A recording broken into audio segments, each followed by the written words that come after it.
So this is problem statement 7.12. An LC circuit contains 20 millihenry inductor.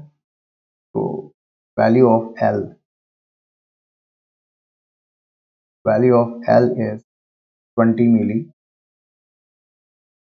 means 20 into 10 to the power minus 3, or we can say 2.0, and capacitance is 5.0 into 10 to the power minus 5 farad. और capacitor पे an initial charge of 10 मिली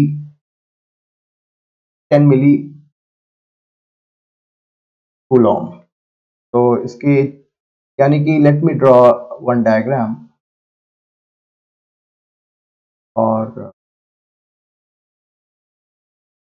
यहाँ पर जो charge है, जो initial charge है, उसकी value जो है वो 10 मिली कूलॉम है, और इसकी कैपेसिटेंस है 50 माइक्रोफैराड, एंड जो इंडक्टेंस है 20 मिली हेनरी. ये सारी डिटेल्स हमें पता.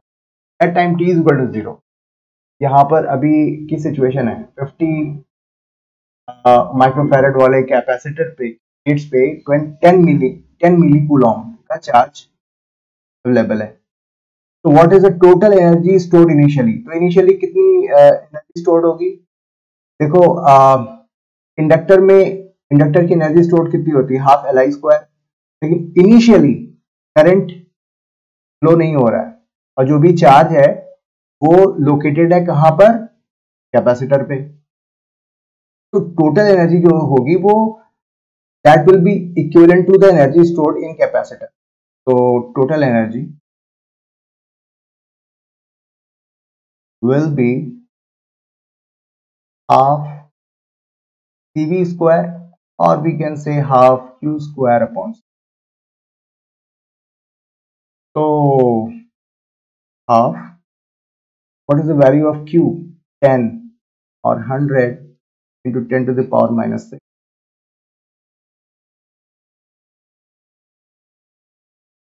or C 5 into 10 to the power minus, है ना. तो 10 to the power minus 4 divided by 10 to the power minus 4. तो टोटल एनर्जी कितनी आ रही है जो कि स्टोर्ड है कैपेसिटर में, वो है 1 जूल. ये कुछ हमने कैलकुलेट कर लिया. यही टोटल एनर्जी जो है इस नेटवर्क में रहेगी, और जब चार्ज का डेसिपेशन होगा तो ग्रेजुअली वो एनर्जी जो है it will transfer into inductor. तो this is all about first part of the problem statement. तो थोड़ा सा आगे चलते हैं. तो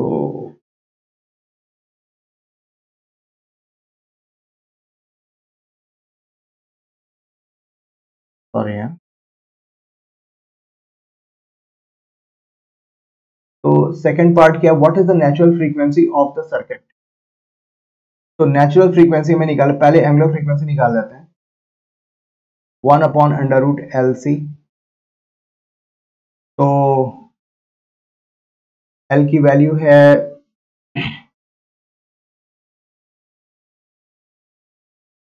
2 into 10 to the power minus 5 minus 3,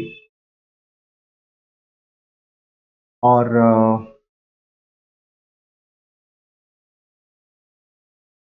and C is 5 into 10 to the power minus 5.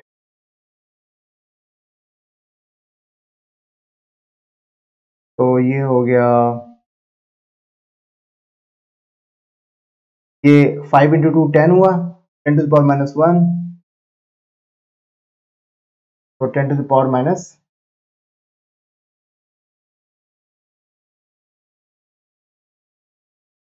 6.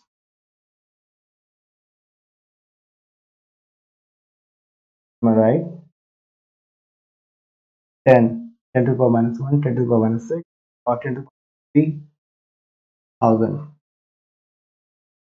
Okay, अभी न्यू की वैल्यू क्या होगी?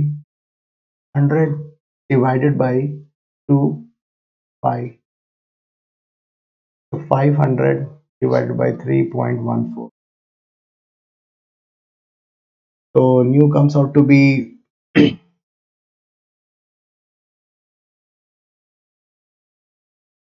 159.2. 159.2 hertz.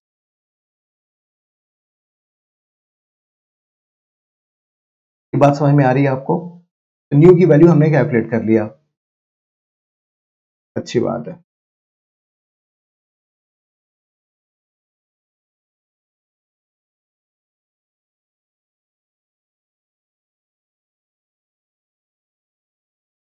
अभी what is the second part?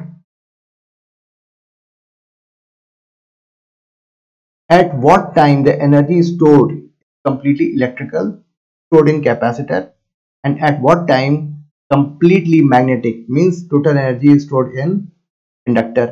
तो जब कैपेसिटर में एनर्जी टोटल स्टोर्ड होगी तो इंडक्टर में कितनी एनर्जी स्टोर्ड होगी? 0। और जब टोटल एनर्जी इंडक्टर में स्टोर्ड होगी तो उस वक्त कैपेसिटर में एनर्जी कितनी स्टोर्ड होगी? 0। हमने टोटल एनर्जी फाइंड आउट कर रखी है 1 जूल, यानी कि ये जो टोटल एनर्जी 1 जूल है कैपेसिटर और इंडक्टर के बीच में शफल करती रहेगी। कभी कुछ पोर्शन कैपेसिटर में होगा, कुछ पोर्शन इंडक्टर में होगा, कई बार कैपेसिटर में 0 होगा और सारा का सारा 1 जूल इंडक्टर में होगा। लेकिन एक बात पक्की है कि एनर्जी विल रिमेन कंजर्व। तो अभी ये पूछा जा रहा है कि एट व्हाट टाइम। देखो यहाँ पे जो एलसी हमारा ऑसिलेशन हो रहा है, इसमें चार्ज की वैल्यू जो है Q की value, it keeps on changing. Cos omega T इस तरीके से ये चेंज होगा जैसा क्वेश्चन में दिया हुआ है। आप बोलोगे कॉस ओमेगा टी क्यों मैं रख रहा हूं, I will explain you that. और आई जो है वो आई नॉट साइन ओमेगा टी। अब आप कहोगे कि अभी इंडक्टर में आपने साइन ओमेगा टी ऐसे बोला है, उसकी वजह ये है कि ये मेरा चार्ज है और ये मेरा टाइम है। Initially the value of charge was Q not, ठीक है, इसकी वैल्यू हमें दी हुई है। और फिर और तो उस मोमेंट पे जो इसकी पीक वैल्यू थी वो मेंटेन्ड है। तो अगर Q is showing, Q equation जो शो कर रहा है Q is equal to Q naught cos omega t के फॉर्म में, तो कॉस ओमेगा टी की वैल्यू हुई 1। तो उस केस में जो जो फेज एंगल होगा, फेज एंगल है वो कॉस जो ओमेगा टी की वैल्यू होगी वो होगी 0। तो एंगल जो है वो हमारी ओमेगा टी की वैल्यू होगी। तो इसलिए यहां पर हम लोग थीटा जो है उसको हम लोग 0 रख रहे हैं। और उस केस में तो Q की वैल्यू जो आ रही है वो Q नॉट आ रही है, क्योंकि cos थीटा की cos 0 की वैल्यू क्या हो रही है? 1। cos 0 की वैल्यू होती है 1, cos 0 की वैल्यू होती है 1। इसीलिए यहां पर Q की वैल्यू जो है Q नॉट के बराबर आ रही है। ओके, इनिशियली इंडक्टर जो है उसमें करंट 0 है, इसका मतलब क्या होता है? साइन ओमेगा टी की वैल्यू 0 है। ऐसा कब होगा? जब साइन एंगल 0 होगा, तो इसका मतलब साइन 0 इज इक्वल टू 0। तो यहां पर आई की वैल्यू क्या हो जाएगी? 0। ऐसा हो भी रहा है। तो इनिशियली जो है अगर Q नॉट है तो it will show this kind of graph.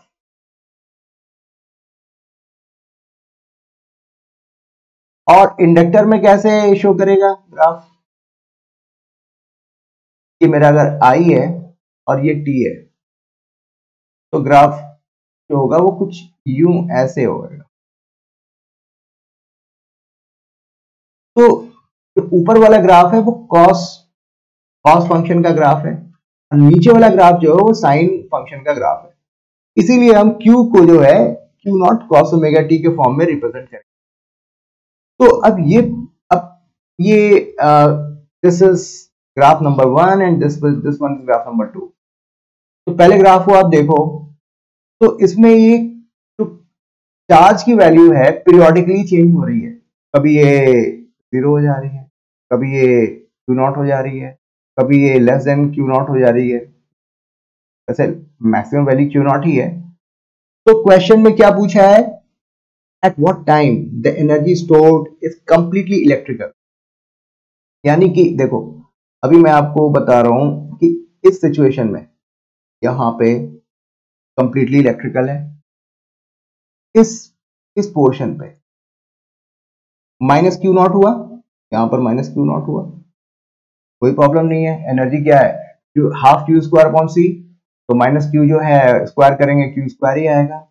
तो इस केस में भी जो है यहाँ पे जो एनर्जी स्टोर्ड है सिस्टम में पूरी तरीके से इलेक्ट्रिकल है।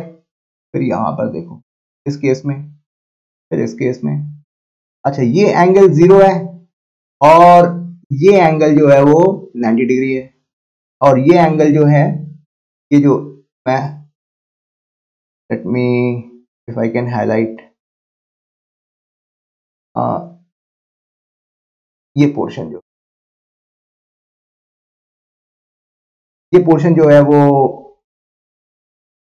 180 हुआ। तो इसका मतलब ये हुआ कि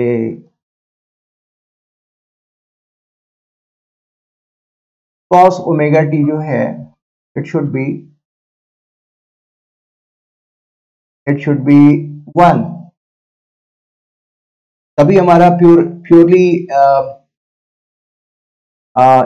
इलेक्ट्रिकल होगा। तो cos n पाई लिख सकते हैं। अगर n की वैल्यू 0 है तो वहां पर 1 होगा, n की वैल्यू 1 है तो भी cos पाई की वैल्यू क्या होती है, -1 होती है, दैट इज परफेक्टली फाइन। और cos 2 पाई 1 होगी। तो दिस वे हमें ये कंडीशंस मिल गई कि कौन सी केस में, ऐसे कौन से केसेस होंगे जहां पे जो थीटा cos ओमेगा टी की वैल्यू जो है 1 होगी।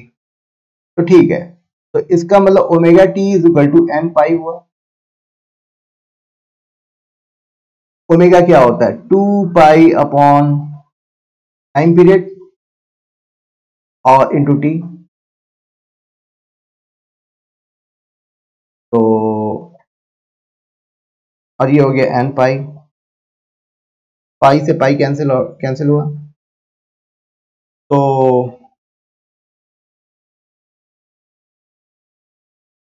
t की वैल्यू क्या आ रही है, n t upon 2, n t upon 2। n क्या है, ये इंटीजर है, पॉजिटिव इंटीजर है। एक मिनट मैं इसको थोड़ा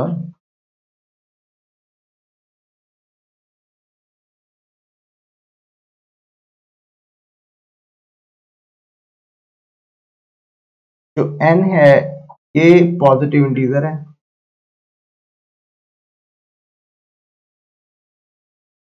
और t क्या है, टाइम पीरियड है जो कि कांस्टेंट है,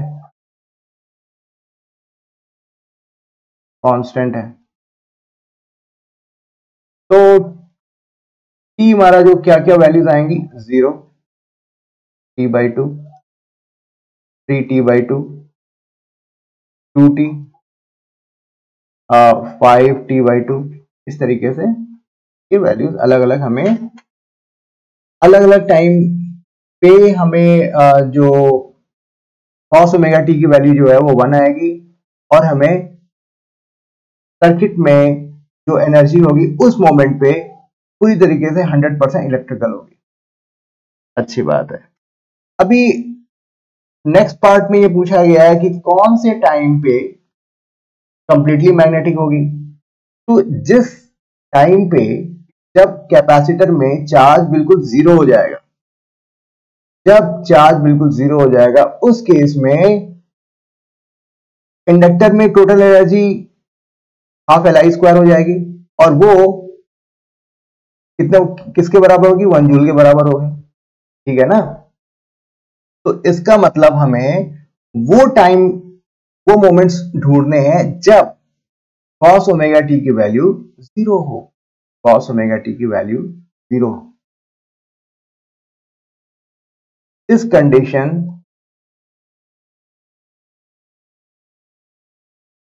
will show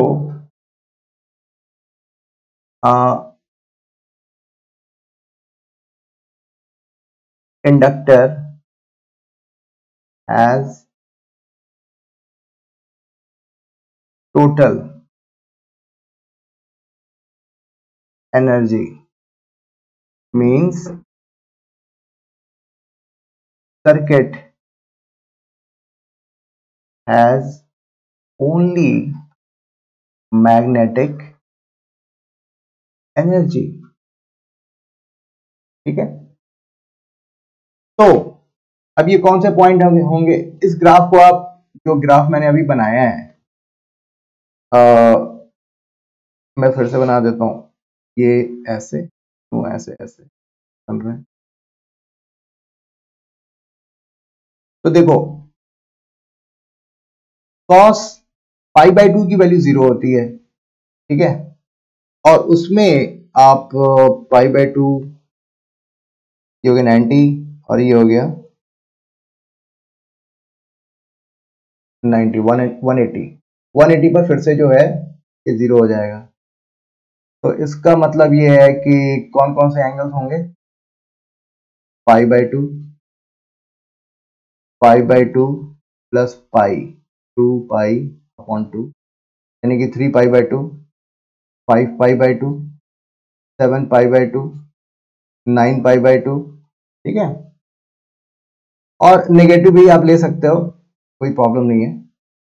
तो इस तरीके से ये कैसा फॉर्मेट हुआ, 2n+1 π/2, 2n+1 π/2 अगर ये वैल्यूज होंगे, यानी कि cos 2n+1 π/2 जो है, in all cases the value of cos 2n+1 π/2 will be equal to 0, ठीक है। तो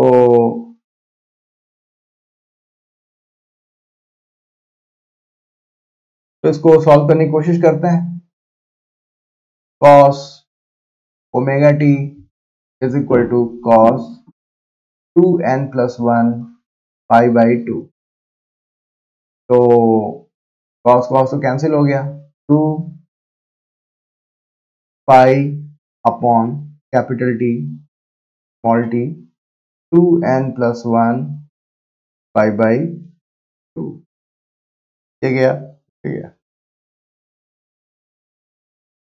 टी की वैल्यू क्या होगी, 2n+1 upon 4 into t, 2n+1 upon 4 into t. तो इसको थोड़ा सा न्यूमेरिकली दिखा देते हैं, टी इज इक्वल टू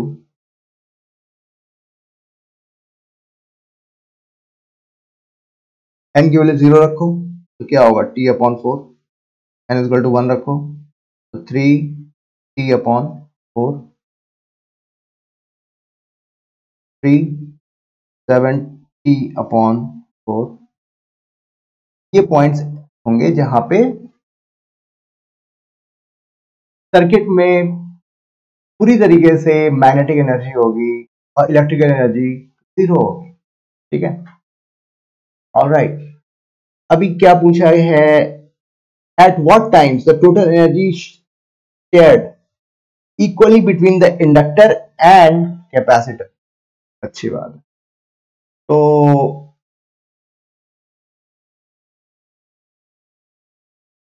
अभी हमें ये पूछा गया है कि ऐसे कौन से टाइम होंगे जब इसकी एनर्जी और और इसकी एनर्जी बराबर होगी। तो हाफ सी वी स्क्वायर हो जाएगा।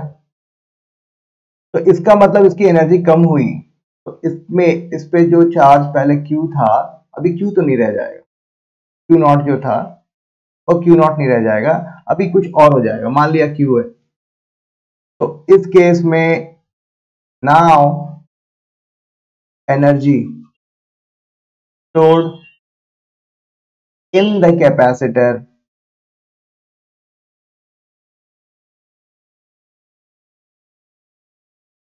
of Q square upon C is equal to half Q naught square upon C। पहले एनर्जी कितनी थी, half Q naught square upon C। अभी जो चार्ज है वॉट एवर इट इज, मान लिया Q है, half Q square upon C, इसकी जो वैल्यू है इनिशियल एनर्जी के हाफ के बराबर है, तो half and half gets cancelled, C और C गया, तो Q square upon is equal to Q naught square upon 2। Q की वैल्यू क्या हुई, Q नॉट अपॉन अंडर 2। तो अभी क्या हो रही है कि ये जो Q की वैल्यू है वो Q naught upon under root 2 के बराबर हो गई। तो इसका मतलब ये हुआ कि इसका ग्राफ अगर हम देखें, ये Q है और ये मेरा ये मैक्सिमम पॉइंट Q नॉट था, Q नॉट, और यहां से ऐसे ग्राफ बन रहे हैं। तो हमें वो पॉइंट्स फाइंड आउट करने हैं जहां पे Q की वैल्यू जो है वो Q नॉट अपॉन रूट 2 आ रही है। अच्छा, आप ऐसे देख लो कि अगर ये minus Q naught upon under root 2 भी हो तो भी कुछ चलेगा, क्योंकि उस केस में एनर्जी स्टोर्ड होगी, क्योंकि half Q square upon C होता है ना, तो कोई प्रॉब्लम नहीं है। तो भी एनर्जी जो है जो स्टोर्ड होगी वो हाफ होगी, half of the earlier one. तो इसका मतलब 50% एनर्जी जो स्टोर्ड है कैपेसिटर में है, तो रिमेनिंग 50% कहां पे स्टोर होगी, इंडक्टर में। तो इसका मतलब ये है कि हमें ये पॉइंट्स और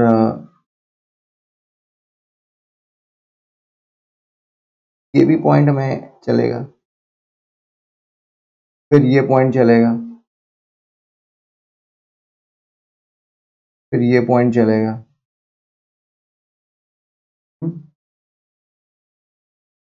तो एक काम करते हैं, कौन कौन से पॉइंट्स होते हैं जहां पर cos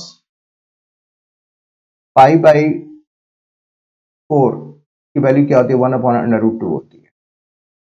तो ये एंगल जो है ये तो हमारा 1 अपॉन पाई अपॉन 4 हो रहा है, पाई अपॉन 4 हो रहा है, इस पर हमें 1 अपॉन अंडर रूट 2 की वैल्यू मिलेगी। और क्या होगा, पाई अपॉन 4, और फिर इसमें आप 90 डिग्री ऐड कर दो, 135, तो cos pi by 2 plus pi by, तो माइनस,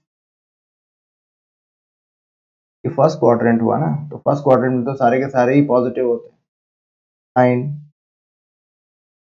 तो फर्स्ट क्वाड्रेंट, अभी तो हम सेकेंड क्वाड्रेंट में आ चुके हैं, सेकेंड क्वाड्रेंट में सिर्फ साइन जो है minus sine pi by 4 means 1 upon under root 2, तो विच इज फाइन।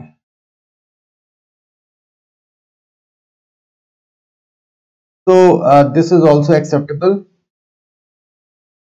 तो इसका मतलब पाई अपॉन 4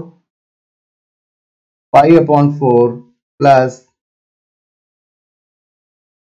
2 पाई अपॉन 4, ये हम ऐड करते चले जाएं तो भी चलेगा।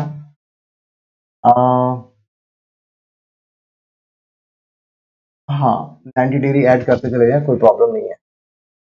तो इसका मतलब ये हुआ कि 3 पाई बाई 4 हुआ, 3 pi by 5 pi by 4, 7 pi by 4, 9π/4, इस तरीके से ये पॉइंट्स होंगे जहां पे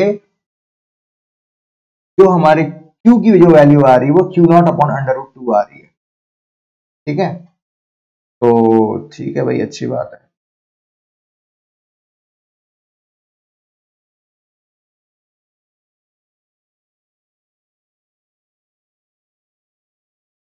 okay,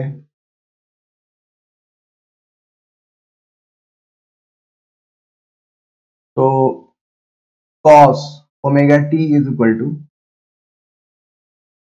cos can be say 2n+1 π/4। साफ साफ दिख रहा है क्योंकि सारे के सारे ऑड नंबर्स हैं, तो 2n+1 π/4। तो ओमेगा टी तो cos कैंसिल हो गया, 2π/T and this one is small t, 2n+1 π/4। तो pi and pi gets cancelled, t की वैल्यू कितनी आ रही है 2n+1 T/8। तो कौन कौन से वो पॉइंट्स होंगे टाइम में, t इज इक्वल टू आप T/8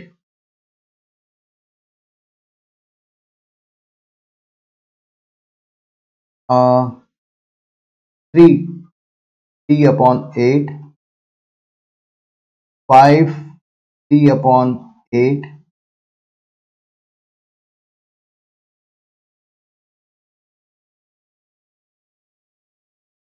7 T/8 9 T/8। ये सारे पॉइंट्स होंगे जहां पे जो energy stored in capacitor will be equivalent to the energy stored in inductor. ठीक है, इतनी बात समझ में आई। ठीक है, नाउ स्क्रॉलिंग। तो ये सारे पॉइंट्स हमें मिल गए। तो इस तरीके से हमने तीनों पार्ट्स कंप्लीट कर लिए कि वो पॉइंट्स, वो टाइम के पॉइंट, जो वो टाइम लाइंस जहां पे टोटल एनर्जी जो स्टोर्ड होगी वो प्योरली इलेक्ट्रिकल होगी। वो पॉइंट्स मतलब वो मोमेंट्स इज इक्वल टू, हम लोग उसको रिप्रेजेंट कर रहे हैं in the form of time period. तो वो उस मोमेंट पे टोटल एनर्जी जो है वो प्योरली मैग्नेटिक होंगी, और वो टाइम लाइंस जो होंगे जहां पर energy stored in capacitor will be equivalent to energy stored in inductor. बात, if resistor is stored in the circuit, how much energy is eventually dissipated? अभी तक यहां पर देखो एनर्जी का डेसिपेशन नहीं हो रहा, but once we insert load or resistance,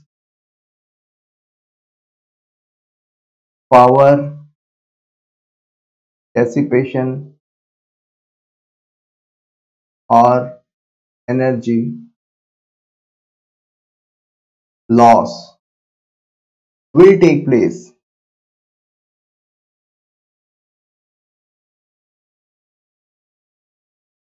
And its value will be 1 joule, क्योंकि इसकी टोटल एनर्जी इतनी है, तो टोटल जो एनर्जी लॉस होगी वो कितनी होगी 1 जूल होगी। लेकिन अगर इस नेटवर्क में हमने सिर्फ कैपेसिटर और सिर्फ इंडक्टर लगाया हुआ है, तो in that case energy dissipation will not take और एनर्जी विल रिमेन कंजर्व। तो this was all about this problem statement. I hope इसका एक्सप्लेनेशन आपको समझ में आया होगा। काफी इंटरेस्टिंग क्वेश्चन था और काफी कंसेप्चुअल था। तो ठीक है, थैंक यू वेरी मच।